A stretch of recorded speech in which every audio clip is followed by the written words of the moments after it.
Broadcasting across the nation, on your radio, and on current TV. This is The Bill Press Show. And I will give $10 million to any charity he names if Donald Trump would just shut up and go away. Don't worry, I won't lose my money because he'll never shut up. Hello, everybody. Great to see you. It's Thursday, October 25, and here we are, the Full Court Press, booming out to you live on your local progressive talk radio station. God bless them. And on current TV. Good to have you with us, and we invite you to join us any way you want to, any way you can. We give lots of opportunities to be part of the conversation. Give us a call. Maybe that's the easiest way at 866-55-PRESS. Army of operators standing by to take your calls. Join us on Twitter at BP Show. Maybe that's the easiest, Twitter, right? Just pick up your iPhone and boom, there you go. Join us on Facebook, facebook.com/BillPressShow. Or go to the chat room, and then go to current.com, click on the chat room, and then you're in with all your full court pressers all the way across the land. Or if you're Eric Burns, you just walk in the studio. That's right. That's all I've got to do. It's a red carpet treatment. Great to be here, Bill. Nice to see you. Eric Burns, head of Bullfight Strategies. Haven't been in for a while. Nice to have you here. It's a friend of Bill for this whole hour. Absolutely. Joining our team. So, I guess I better be careful. Not everybody can just walk in the studio. It's just I have special friends. Special friend of Bill. I like that. I get like a business card. It'd be good. We could do that. Yeah. Absolutely. Yeah, I What's your job? I'm a friend of Bill. I have a big announcement for you guys, really quick. You know how I have like the worst Twitter address in the history of Twitter addresses? I saw this morning. I'm super happy Brand to new bring this up. At the Eric Burns. That's it. The Eric Burns. It used to be no longer like underscores. There used to be underscores and umlauts and all sorts of things. Umlauts. Yeah.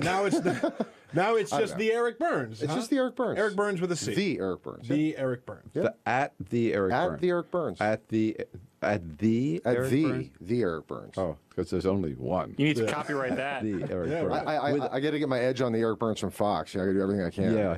I'm glad you got that one because the other one that you could have had is the other Eric Burns, and that would have just been really weird to type out all the time.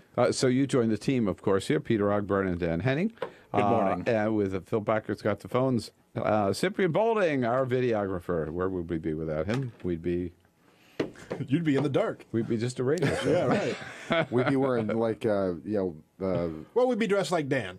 I have like chili dog stains on my T-shirt. Dressed like that. All right. By the way, President Obama. So he was all over the country yesterday, and one stop was in Los Angeles to tape the Jay Leno show, which aired last night. He was in rare form. Jay did ask him. So, how do you explain? Let's say the not so great performance in the first debates, and President Obama said, "Well, these debates they ain't easy." This is not a natural way of communicating, right? You're sitting next to somebody and having a extended argument with them like that, and well, you're married. Well, I am. But the difference is that with Michelle, I just concede every point. Yeah, I'm sure he does too. Yeah, smart man. Yes, honey. Exactly. Yes, honey. I wouldn't mess with Michelle Obama. Happy wife, happy life. That's right. Yes. That's right. Don't we all do the same thing? Yeah. I don't mess with my wife. Yeah, exactly. Maria's the boss. Yeah, there you go. Right. Okay. What? Here we are, three cowards sitting here. Yeah. Or are we civilized men? I don't know. Bill O'Reilly wouldn't think so. No. And then the president was also asked last night on News of the Day about Donald Trump's big bombshell. What's this thing with Trump and you? It's like me and Letterman. What has he got against you here? I don't get it. This all dates back to when we were growing up together in Kenya.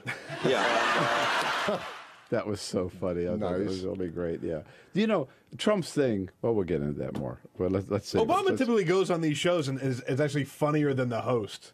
He's just got good. such a good delivery. And granted, he's got a team of writers, but that's a good line. He delivers it really well. He does. And Willard has a team of writers, and does? does not go on these shows, You're and right. has been conspicuously absent. And I think it's the whole awkward. He doesn't know who he is thing. It would be very awkward if he were there and pretending to be funny. Well, No, imagine no. Jimmy Kimmel having to fact check him, like on the air. I mean, it's just that's what we're getting. Think to. about how long it takes to program the Romney bot for humor. It takes a while. I'm telling you, I've said this before. A week ago tomorrow, last Friday, I was out at George Mason University when President Obama first dropped the Romnesia lines. Yeah. And that riff on Romnesia is one of the best stand-up comic acts I've ever seen. So, anyhow, we got lots to cover. Congresswoman Barbara Lee is going to be joining us a little bit later in the program, as well as Stephanie Shriak, who is the head of Emily's List, and Amy Harder joining us, too, from the National Journal. Eric Burns here is a friend of Bill, but first... This is the Full Court Press. Well, good morning. Other headlines making news on this Thursday. Tom Cruise has filed a defamation lawsuit against Life and Style magazine for reporting that he has abandoned his daughter Suri. The AP reports the actor, who split with wife Katie Holmes, is going after the gossip rag for a cool $50 million. His attorney says the reporting is nothing but a vicious lie, and he's a caring father who loves his 6-year-old daughter. If Tom Cruise wins the lawsuit, he will reportedly give all the money to charity. Yeah, if he was a caring father, why wouldn't he give all the money into like a fund for Suri to have when she gets older? Whoa, what a great idea. I mean, I don't know, just a thought. Tom, are you listening? TV stations have run into a big problem this campaign season, but it's a good one. There are more political ads airing than ever before. There's just not enough airspace to air them. So according to the Washington Post, stations across the country are replacing syndicated shows with expanded newscasts when possible because they have more control over the ad time, and in their regularly scheduled newscasts, Suck in doing more money. That's just what we need. More political ads on television. in their regular newscasts, they're doing less news and airing more political ads just because they are making so much money off of them. An estimated $3.3 billion being pumped into TV stations from political advertising revenue. What would a newscast be today if there was actually any news in it? I mean, point. I left Media Matters at the Fighters for a reason. I was tired of 20 hours a day of news, and now we got to go back to this. Can you? For America. Yeah. I mean, I don't know about you, but when I sit at home watching television, you know what? I keep saying to myself, we need more political ads. Yeah, please. Right. Yeah. Especially this time of year. Yeah, I want to see George Allen and Tim Kaine and Mitt Romney and every day and Barack Obama. Yes, I paid. Remember that Barack Obama said, some little kid, the mother asked this kid, do you know who that is? She said, that's Barack Obama. And do you know what he does? Yeah, he pays for this ad. He approves this ad. Nice. He approves his message. Yeah. A fun day at the UN yesterday. South Korean rapper Psy, known for the song Gangnam Style, which has become an internet sensation, met with Secretary General Ban Ki-moon and even taught his fellow South Korean how to do the Gangnam Style dance. Oh, no. Space diving daredevil Felix Baumgartner also met with Secretary Moon, but no word if he's going to take him skydiving. Well, but did he do the you dance? can do that dance, Peter, can't you? Yeah, absolutely. It's the horse riding dance. Yeah. With the Look at Bill. Hey, look at me like that. I'm with Bill. I feel totally. I'm like, what? You know it, right? No, I don't. I Come actually on. don't. I work too hard. I've seen it on television, but you just do the horse ride. That's it. all right, good. Okay, all right. Good. All right, save that for our fourth hour this morning. So 14 minutes after the hour. Eric, where do we start? Yesterday was so outrageous. First, I mean, Richard Murdoch, we know what he said, right? That Yes. you get pregnant as part of rape, don't worry about it. That's God had that in mind for you. Yes, that was his intention. This was God's intent. The specific word he used. But Murdoch, so yesterday he came out, you'd think he would say, oh my God, I'm sorry, I never meant to say that. I don't know what happened to me. I apologize. No, he came out yesterday and said, I'm not going to apologize. Mm-hmm. And instead, he attacked the media for twisting his words and saying, this is what's wrong with politics. Here's Murdoch yesterday. If others wish to try to turn those words and somehow use them against me, again, that's what's wrong with Washington today. It is win at any cost. Let's make up issues when we can't find real ones. Let's twist, let's distort, let's deceive, and I think that's a sad process. We didn't distort his words. We repeated his words. We played his words. The meaning was very clear. He said it was from a speech. It was in a debate, but that means it's a prepared text, so they had time to consider it. And I think that means something. But these yahoos really believe that. They really believe it. And I'll tell you what we've seen, in the last 2 years or so, Republicans and conservatives, they do not apologize anymore because they got a lot of bad press for apologizing in the past, and they have this kind of no apology mentality, and it permeates not only to our foreign policy, God help us, when they're in charge, but even to their media figures when they say outrageous things. And the other thing is, now people say, well, this is just a Republican Senate candidate in Indiana. No, it's not. Richard Murdoch has been endorsed by Mitt Romney. Mitt Romney refused to repudiate his withdraw his endorsement yesterday. Said he didn't agree with Murdoch, but still, I stand by him. I want him in the United States Senate. This is Richard Murdoch.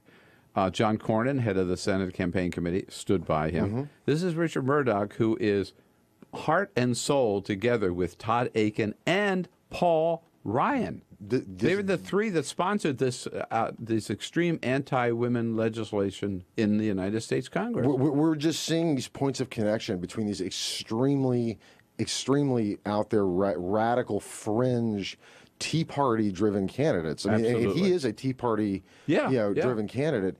In the worst way possible, that are just inexorably tied in together with this, the GOP ticket, and I find it a little disturbing too that that there's not more sensitivity on his part to how much deeply he offended people of faith, and to suggest that something was like this was God's intent, and for Mitt Romney to not have the judgment to step back from that and say, wait a minute. Well, it was a test for Romney, I mentioned in the last hour, and he flunked it. It was a test for him to say, this could have been a sister soldier moment. He could have stood up and said, no. This is not who we are as Republicans. Yeah. This is not what our party is. Mm-hmm. And Todd Akin does not represent us. And it would have been a very courageous and the right thing to do. No, Mitt Romney doesn't have the guts to do it. Well, really interestingly, study in contrast, McCain, a man of conviction. Right. I think everybody, whether you agree with him or not, he is a man of conviction. He got up and he demands an apology, threatening to withdraw his support. Mitt Romney, an opportunist. No conviction whatsoever. All right. Now, so on a parallel track yesterday, we have the clown, the buffoon, right, the nation's #1 buffoon, Donald Trump, who stands up with this. It's sort of, it reminded me, it's the birther thing all over again, right? Except now it's not, instead of the birth certificate, it's college transcripts and his passport. Applications. So when he went to Kenya, I guess, whatever. So here's Trump's making his big proposal. If Barack Obama opens up and gives his college records and applications, and if he gives his passport applications and records, I will give to a charity of his choice, Inner City Children in Chicago, American Cancer Society, AIDS research, anything he wants, a check immediately for $5 million. Again, you would think that Mitt Romney would say, oh, come on, this is a joke. I mean, come on, let's get off this stuff and talk about serious issues. But no, he wants Trump's Trump's endorsement. He wants Trump's endorsement, so he refused to repudiate Trump yesterday. Well, again, the man has no conviction, which should be concerning every American. But I'll tell you, Trump just sounds like a mid-level, like old school Philadelphia mob boss at this point, or some guy that's like desperate out in Vegas to try to make a deal with the president. It's just sick on a strange level. And even listening to him talk about those charities, did you hear the disdain in his voice? I said the same thing. And that really says something about the values of this entire group of folks. Because that's choke out the names of those charities. The Cancer Society, like it's Inner City Children in Chicago. Do so crazy, like donate money to AIDS research. It's like code for helping black children, which we're not really crazy. It's he's like a super villain. He's like a super villain now. Well, and his hair, I think, is a sidekick because it actually moves its own way. All right. And again, the question is, why won't Mitt Romney repudiate Murdoch, and why won't he repudiate Trump? Because he doesn't have any convictions, he doesn't have any courage, he doesn't have any character, he's not showing any leadership either. 20 minutes after the hour, Eric Burns here is a friend of Bill. Your calls, your comments. Let's go. 866-55-PRESS. This is the Bill Press Show.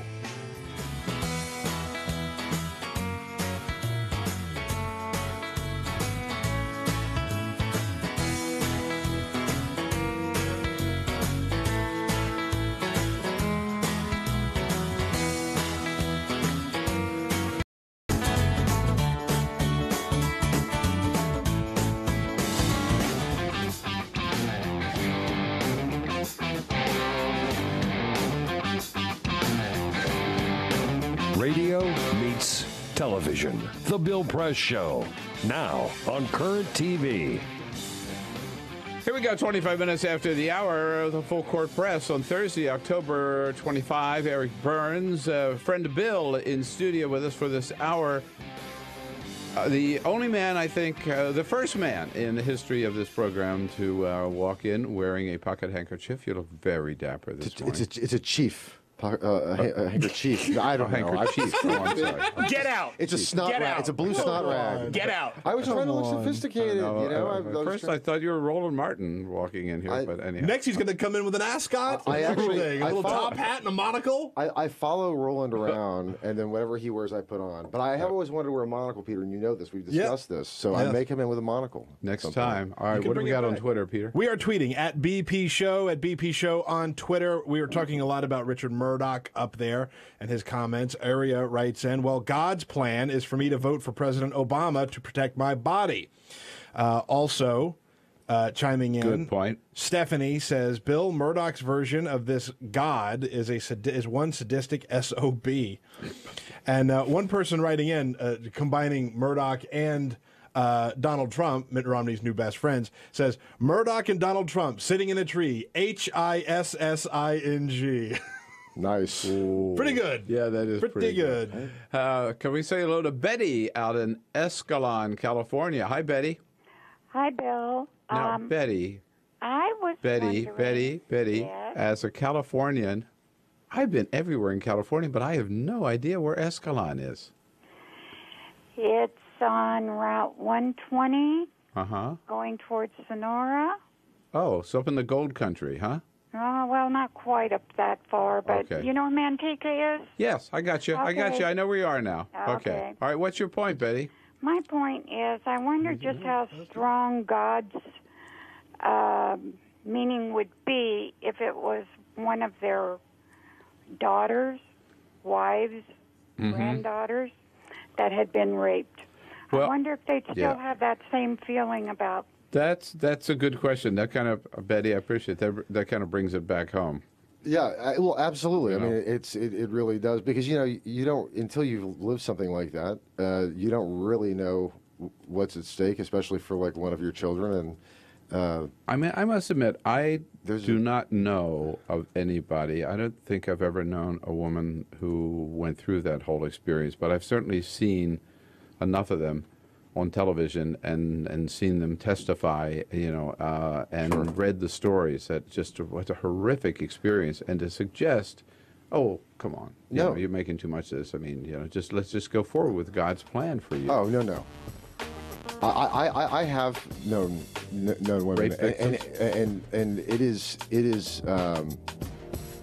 it's grueling. Any woman who goes in, even if it's an elective, procedure, it's very traumatic. Oh yeah, especially when we're talking about sexual abuse and rape. I mean, my God, unbelievable. Richard Murdoch and Mitt Romney again refusing to repudiate it. Eric stays with us. We're going to be joined by Amy Harder from the National Journal coming up here. So lots more. This is the Bill Press Show.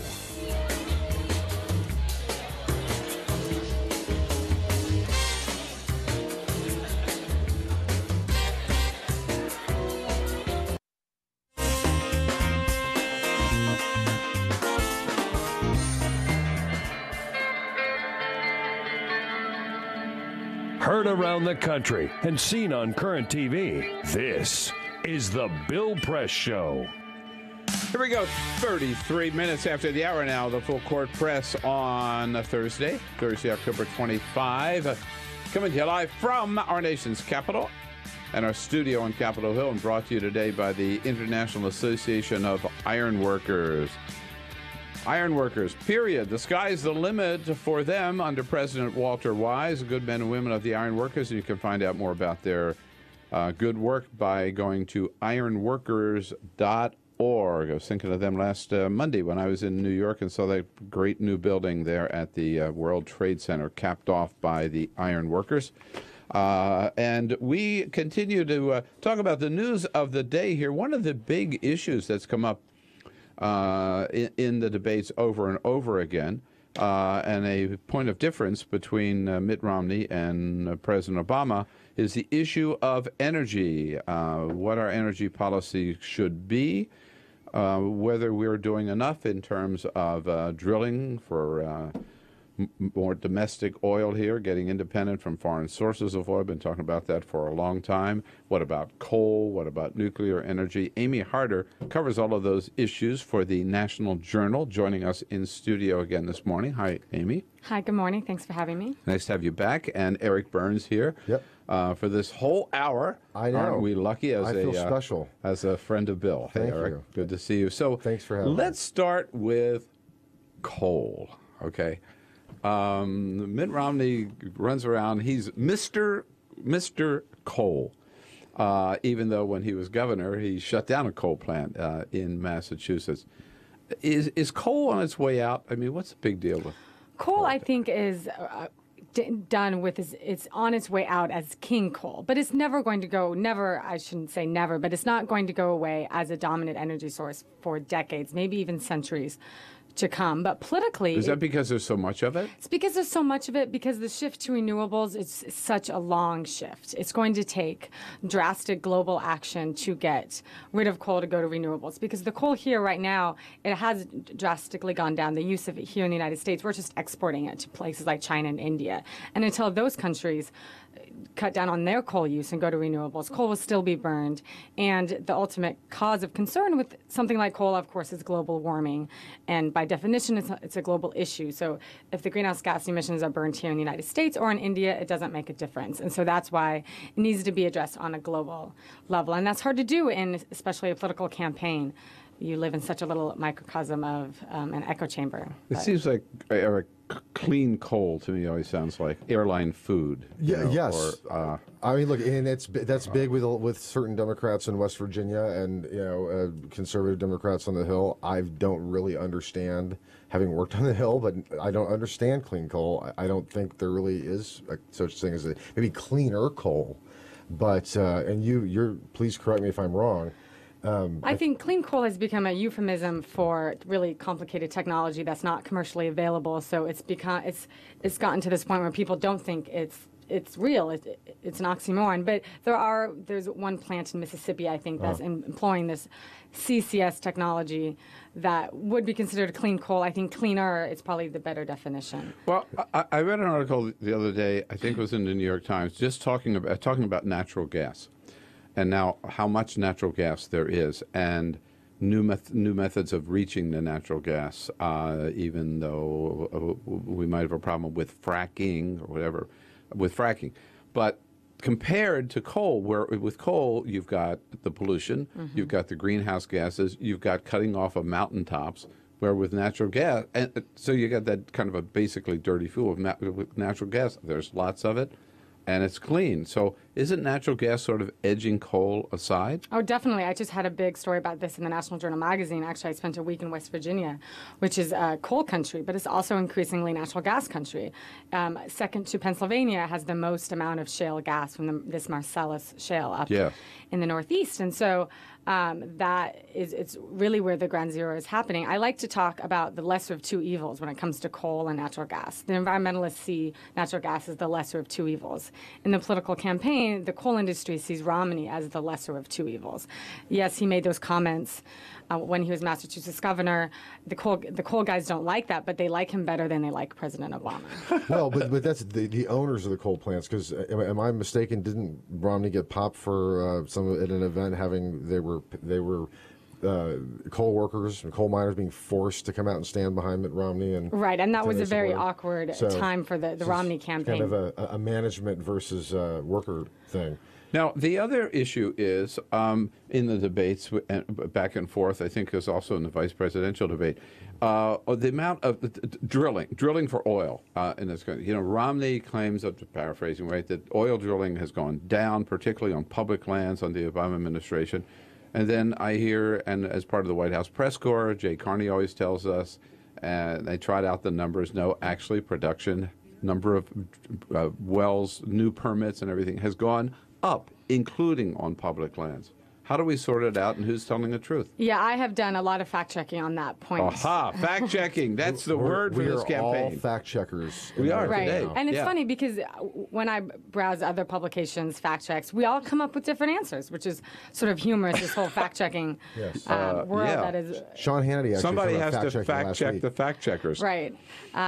So it really depends. When you talk about energy production, first of all, something I always like to say is that there's a lag in time when the energy is actually being produced to when these numbers can get out onto paper and out into the public to be consumed. So usually what happened is what's being published today is a result of policies from 2, 3, 4, 5, 10 years ago. Mm-hmm. I wrote a story, I think it was when this first started, this whole debate over public versus private lands and production started to get into the energy wonk world where I usually operate, was 2010, I think. And so I've been covering this issue for a while. And Obama I think he has to some degree taken credit for some of what George W. Bush did about opening up more drilling. But he hasn't, I would say in the same breath, he has not aside from the BP oil spill, which rightfully so he did have a moratorium on offshore drilling, which accounts for somewhat of the decrease. Natural gas production is slightly down on public lands, but drastically up on private lands. But I think that's irrespective of the Obama administration's policies. Well, Romney was trying to make this point, and he was trying to basically hang higher gas prices around the president's neck because of a failure to open up public lands for more drilling. And now I know one of the things that Secretary Salazar protected was like the Grand Canyon. I don't think most Americans want oil derricks popping out of the Grand Canyon, but I mean, isn't it really a refinery issue? What are you, some tree hugger or something? I know. I'm just I granola hippie, socialist, Maoist, but I mean. Isn't this really a refinery issue, or is that no longer the key issue? In California, it remains to be a refinery issue, but on a macro scale, it's always the global market. And politicians on both sides of the aisle will, to their death, talk about how they can control gas prices. I think it's just not true. They can't to a large extent. Right. What? I said OPEC can, right? Well, OPEC can more than President Obama or Mitt Romney could as president. And even if we become this, all-encompassing energy independent, North American energy independent, we still would be tied, presumably, unless they want us to get off the global oil market, we would still be impacted by global oil prices and therefore our gasoline prices. Is it true that we import less foreign oil today than we used to? I mean, that number's gone down, right? Yes, and that's good, but it doesn't. That's good for a variety of reasons, and to protect us somewhat from the energy security. People like to say energy independent. We shouldn't use that word, but it's better politically than energy security. But that's good for security reasons and things like that. But it doesn't really make a big difference on prices as long as we're tied to this global oil market. And getting off the global oil market would be profound, and nobody would ever consider doing that because it's silly. We could in theory have actually higher gasoline prices because we would have an enclosed market. All right, so I'm not sure I got an answer to the question about production. In terms of oil and gas production, are we up or down? So right now, oil production on public lands is up. Natural gas is slightly down. And coal is slightly down as well. And on private lands, it's up. On private lands, natural gas is up significantly. But that's largely because most of the Marcellus Shale, for example, is found on private lands. Yeah, but whether it's public or private lands, it all has some government regulation, government approvals, government permits, correct? Right, but the public lands have much more. I mean, it's like if you want to do something in the National Mall, you have to go to the park police, but... I mean, obviously that's kind of a joke, but that's where we could end up. I don't know. But Grand Canyon, National Mall. I mean, Mitt Romney would do it. It's a short hop, right? But I mean, really, wasn't that whole exchange? I feel like this is what we see so often, in this cycle. Mitt Romney trying to gig Obama and hang something on him that he just didn't have the facts and wasn't right. Is that fair, or was Mitt Romney correct? Wait, I'm going to have to leave that question hanging there because we have to take a break near the music. But we'll get to answer when we come back. Amy Harder is here from the National Journal, covers energy and environmental issues. Eric Burns, Bullfight Strategies, here. You can follow him on Twitter at the Eric Burns. Wow. The Full Court Press. We'll be right back. This is the Bill Press Show.